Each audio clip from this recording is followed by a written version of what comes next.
no estudo das proporções e agora vamos aprender a calcular o intervalo de confiança 95% para proporções ou probabilidades. Nós devemos sempre lembrar, ter em mente que nós não precisamos avaliar uma população inteira de indivíduos para conhecer algumas de suas características.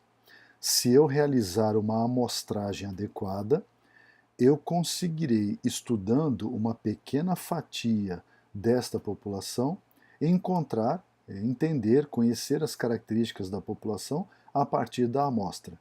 Depois que eu fiz a amostragem, coletei os dados, eu realizo a estatística descritiva, que me permite resumir, condensar, organizar informações a respeito da amostra e, a seguir, dependendo do objetivo, eu posso realizar a estatística probabilística ou calcular proporções ou probabilidades. O que é o intervalo de confiança? Ao coletar amostras de uma população, ao calcular o intervalo de confiança de uma amostra de uma determinada população, em 95% das vezes que eu repetir a mesma metodologia com amostras diferentes da mesma população, a proporção que eu encontrar ela estará entre os valores calculados desse intervalo de confiança. O intervalo de confiança ele é definido por dois limites, o limite inferior e o limite superior, sendo que a proporção ela fica no ponto central desse intervalo. Então, se eu estou procurando a proporção de hipertensos, eu pego uma amostra, adequadamente escolhida, adequadamente obtida, eu calculo o intervalo de confiança dessa amostra. Ao coletar dados sobre proporção de hipertensos de outras amostras da mesma população, em 95% dos casos a proporção de hipertensos, por exemplo, que eu encontrar vai estar nesse intervalo. Então, o intervalo de confiança, ele é uma faixa, ele é um intervalo, ele é um segmento definido por dois limites, tendo no centro a proporção ou a probabilidade, e esse intervalo ele me permite comparar proporções diferentes e os seus respectivos intervalos de confiança com outras amostras que podem ser da mesma população ou de populações diferentes. Então, vamos pegar como exemplo um estudo que avaliou o uso do cinto de segurança. Foi um estudo grande, avaliou 712 rapazes e 641 moças.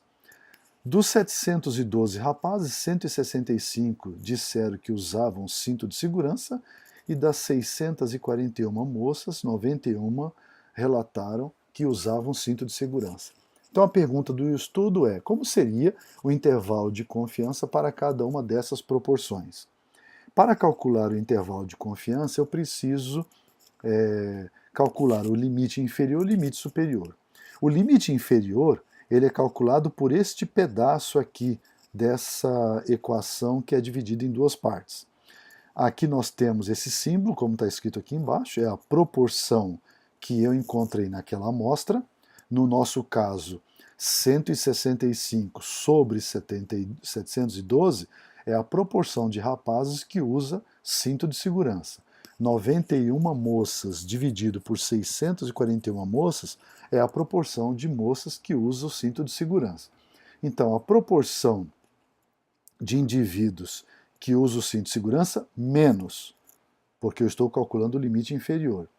Um coeficiente que multiplica a raiz quadrada daquela proporção, é a mesma proporção de indivíduos que usa cinto de segurança no nosso exemplo, que multiplica 1 menos a proporção, dividido pela N, pelo tamanho da amostra. No caso dos meninos, 712.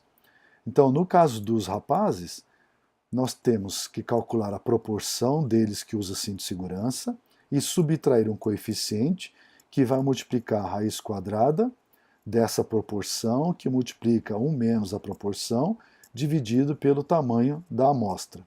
E o limite superior é o mesmo, esse mesmo pedaço está aqui desse lado. A diferença é o sinal. Então, a proporção menos esse segmento, a proporção mais esse segmento, eu terei o limite inferior e superior. E o coeficiente? O coeficiente eu tiro de onde? Eu tiro de uma tabela que apresenta para nós valores críticos. O que significa isso? São valores que, abaixo deles, eu entendo que não há diferenças estatisticamente significantes.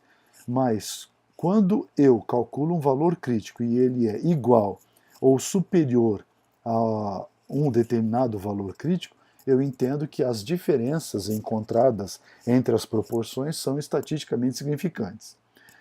Esta coluna que está marcada aqui 0,05 é aquele valor de P, a P, ou o erro do tipo 1, ou o alfa, ou o nível de significância, o nível crítico. Essa coluna é usada quando você calcula, quando você está fazendo uma análise de amostras e você pressupõe que não há possibilidade do resultado ser para um dos lados. Então nós dizemos que é apenas uma cauda. Mas se utiliza esta coluna aqui quando você tem um tipo de análise que considera duas caudas ou duas possibilidades. O resultado tanto pode estar para um extremo, o extremo esquerdo, como o extremo direito da sua curva de normalidade.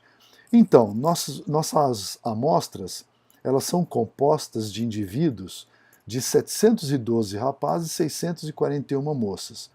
O 712 está mais próximo de 1000 e 641 moças está mais próximo de 1000. Essa coluna aqui marca o tamanho da amostra. Na verdade, o grau de liberdade, mas que considera o tamanho da amostra. Então, para facilitar o nosso cálculo, nós vamos usar este nível nível crítico de significância estatística, 1,96. Muito bem, então retornando ao nosso exemplo, o tamanho da amostra dos rapazes, 712 rapazes, então a probabilidade ou a proporção de usar o cinto de segurança entre os rapazes é 165 rapazes dividido pelo total de rapazes estudados, ou seja, 0,2317 ou 23,17% dos rapazes, esse número corresponde a 23,17% dos rapazes que usam cinto de segurança. No caso das moças, apenas 14,2% das moças usam cinto de segurança, ou seja, 91 moças em 641 usam cinto de segurança. Então nós temos aqui agora as duas proporções ou probabilidades de indivíduos que usam cinto de segurança no estudo que estamos fazendo. Essas probabilidades, elas entrarão nessas equações. Os valores que entrarão aqui serão os valores decimais, não percentuais. Muito bem, então no caso dos rapazes, 0,2317 menos o limite inferior ou mais o limite superior, 1,96, que foi o valor crítico tirado da tabela de valores críticos, que multiplica a raiz quadrada, e lá dentro eu tenho a proporção de rapazes que usam o cinto de segurança, vezes 1 menos aquela proporção. Fecha parênteses, fecha o colchete, dividido pelo tamanho da amostra, e o resultado aqui dentro nós extraímos a raiz quadrada. Esse resultado multiplicamos por 1,96. E aí sim, este segmento ele será subtraído dessa proporção ou será adicionado a essa proporção. Assim, nós temos o seguinte intervalo de confiança. O limite inferior dos rapazes, 0,2007 ou 20,07%, 0,2626 ou 26,26%.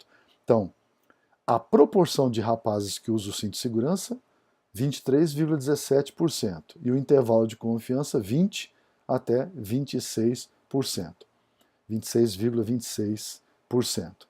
No caso das meninas, a equação é a mesma, os sinais, esses sinais aqui, não devemos confundir com desvio padrão. Esse sinal apenas quer dizer que eu estou estabelecendo o limite inferior e o limite superior do intervalo de confiança. A equação é a mesma e os resultados do intervalo de confiança serão os seguintes. A probabilidade das meninas usarem o cinto de segurança é 0,1420. Esse valor está no meio desse intervalo de confiança.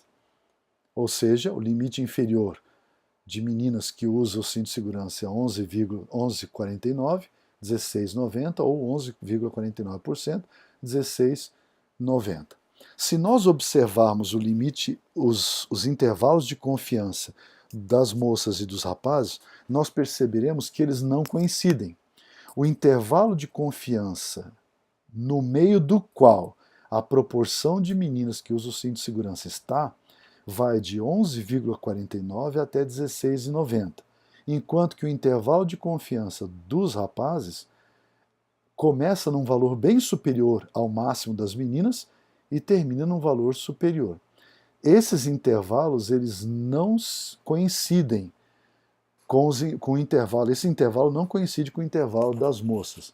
Assim eu posso suspeitar que a proporção de rapazes que usam o cinto de segurança é significantemente maior do que a proporção de moças que usa o cinto de segurança.